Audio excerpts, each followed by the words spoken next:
नमस्कार दोस्तों, स्वागत है आपका हमारे चैनल ट्रू फैक्ट्स पर, जहां हम आपको दुनिया के सबसे अद्भुत और रहस्यमयी तथ्यों से रूबरू करवाते हैं। आज हम एक ऐसे धाम की यात्रा पर चलेंगे जिसके बारे में आपने धार्मिक ग्रंथों में बहुत सुना होगा, बैकुंठ धाम। ये वे स्थान है जहां भगवान विष्णु स्वयं विराजमान होते हैं। परंतु क्या ये धाम वास्तव में मौजूद है? ये धाम कैसा दिखता है और क्या हम इस धाम तक पहुंच सकते हैं? ये सारे सवाल आज हम इस वीडियो में जानेंगे। तो चलिए इस दिव्य और अद्भुत यात्रा की शुरुआत करते हैं। बैकुंठ धाम, जिसे स्वर्ग या विष्णु धाम के नाम से भी जाना जाता है, हिंदू धर्म के अनुसार भगवान विष्णु का निवास स्थान है। ये धार्मिक मान्यताओं में अत्यंत पवित्र माना जाता है और ये कहा जाता है कि यहाँ पहुँचने वाले जीवात्मा को मोक्ष की प्राप्ति होती है। पौराणिक कथाओं में इस धाम को ऐसी जगह बताया गया है जहाँ अमरत्व और शाश्वत आनंद की प्राप्ति होती है। धार्मिक ग्रंथों के अनुसार बैकुंठ धाम कोई भौतिक स्थान नहीं बल्कि एक आध्यात्मिक स्थान है। इसे ब्रह्मांड के किसी उच्चतम स्थान पर स्थित माना जाता है जहाँ केवल दिव्य आत्मा ही पहुँच सकती है। ये स्थान पृथ्वी पर या किसी अन्य ग्रह पर नहीं है, बल्कि यह एक ऐसी अवस्था का प्रतिनिधित्व करता है जिसे आत्मा को मोक्ष प्राप्त करने के बाद ही प्राप्त किया जा सकता है। धार्मिक ग्रंथों में बैकुंठ धाम का वर्णन बहुत ही भव्य और अद्भुत है। इसे स्वर्णिम नगरी के रूप में भी वर्णित किया गया है, जहाँ की हर वस्तु अद्भुत चमक और सौंदर्य से भरी हुई है। यहाँ के मार्ग स्वर्ण और रत्नों से जड़े हुए हैं और यहाँ का वातावरण दिव्यता और शांतिपूर्ण से परिपूर्ण है। बैकुंठ धाम में भगवान विष्णु स्वयं एक विशाल सिंहासन पर विराजमान होते हैं जो स्वर्ण से बना होता है और जिसमें कई बहुमूल्य रत्न जड़े होते हैं। उनके पास देवी लक्ष्मी भी विराजमान होती है जो अपने भक्तों की सेवा करती है। यहाँ की हवाएं मिठास और दिव्यता से भरी हुई होती है और हर दिशा में केवल शांति और आनंद का अनुभव होता है।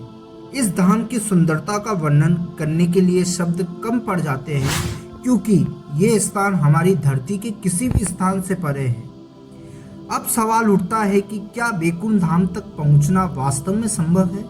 वैज्ञानिक दृष्टिकोण से देखें तो बैकुंठ धाम की अवधारणा एक धार्मिक और आध्यात्मिक विश्वास पर आधारित है।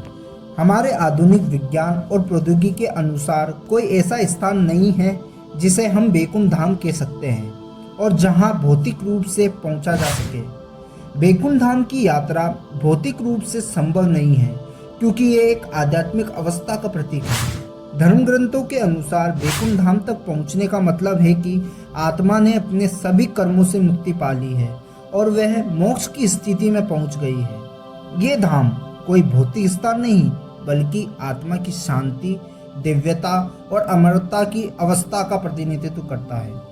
अगर हम बैकुंठ धाम को किसी अन्य ग्रह या ब्रह्मांड के किसी कोने में स्थित माने तो ये सवाल उठता है कि पृथ्वी से बैकुंठ धाम की दूरी कितनी है और वहां पहुंचना कितना संभव है। आधुनिक अंतरिक्ष यान जैसे नासा के वॉयेजर 1 जो लगभग 17 किलोमीटर प्रति सेकंड की गति से चलता है की गति से भी हम ब्रह्मांड के किसी कोने तक पहुंचने में असमर्थ हैं। ये गति भी हमें लाखों करोड़ों वर्षों में भी ब्रह्मांड के किसी कोने तक नहीं पहुंचा सकती।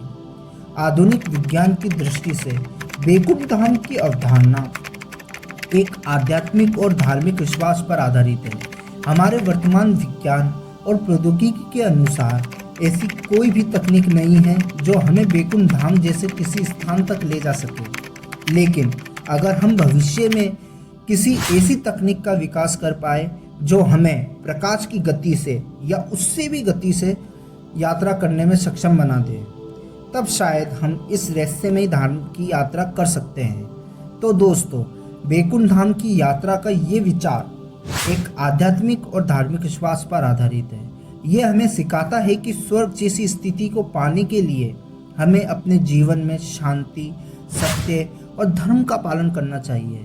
बैकुंठ धाम केवल एक स्थान नहीं बल्कि एक अवस्था है जिसे हम अपने अंतर्मन में पा सकते हैं। ये धाम हमारी आत्मा की शांति और आनंद की अवस्था का प्रतीक है।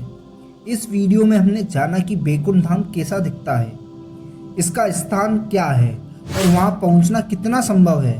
अगर आपको ये वीडियो पसंद आई हो तो हमारे चैनल ट्रू फैक्ट्स को सब्सक्राइब करें और इस वीडियो को लाइक और शेयर करना ना भूलें। हम आपके लिए ऐसी ही अद्भुत और रोचक तथ्य लेकर आते रहेंगे। धन्यवाद।